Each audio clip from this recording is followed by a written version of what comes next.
different about what's going on in a level 2 date and a level 3 date that I want you guys to get to. And here's what I think it is. It's about revelation.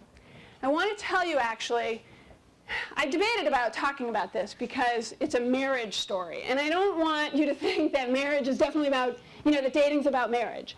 Although, obviously, it sort of is, right? There's a telos there. There's a name. Oh, I know. She's speaking Greek. Okay, so I went to this wedding about, gosh, it had to be 7 or 8 years ago. And it was the most beautiful wedding I think I've ever been to. And a couple was standing there, and the groom was a good friend of mine. And they were standing there under this gorgeous huppah, I think, is that what it's called? Huppah?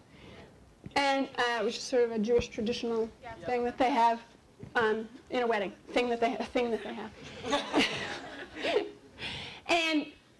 And the groom and the bride were saying their vows to each other as the rabbi led them. But then they spoke to each other and said vows that they had written. And he said to her something which I'll never forget.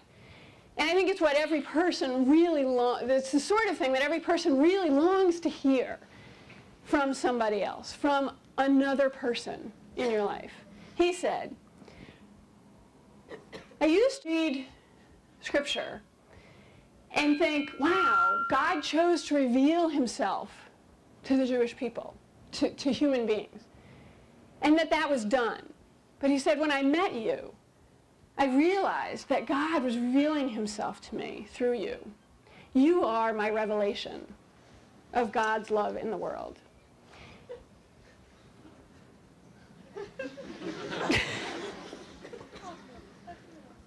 Not to ruin the moment, but shit, right? And it's an incredible thing, and it's an incredible feeling. And we all have a deep longing for that, to reveal ourselves to someone and to let them reveal themselves to us. And that is the point of love. And it's the point of dating, too, on a smaller scope. To reveal yourself to somebody and to let the feelings about that revelation unfold and unfurl and to let it happen at a usual pace, right? So I always say, the thing about dating at BC, or at any college really, is this, right? You can date someone and go out and have a good time and then sort of have a fight and then break up and then get back together again and then meet their parents and, hate their friends and have drama and all this and break up again and get back together again and really solve your problems all in about 10 days. Because it's so intense here, right? But feelings, to reveal our feelings to ourselves even, to reveal our feelings to another person takes time. It takes time for that to sort of play out. It takes time to sort through our feelings and to bring them from around behind our own backs, right? And that's what dating should be. That in that first sort of level, what you're doing is just finding out if you want to reveal yourself to that person.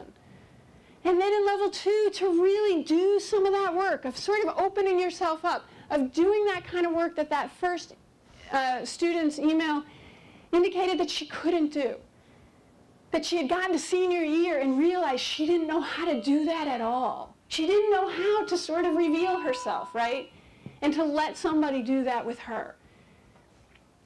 And so the revelation that I think dating really can precipitate for us and can really be on this campus is something that I think we really long for and that we really want to strive for. And I think that if we could expand the conversation here on campus to really open ourselves up a little bit more, because what I hear from, this would be a great thing, because what I hear from students all the time is, yeah, I wish it weren't this way, but it is.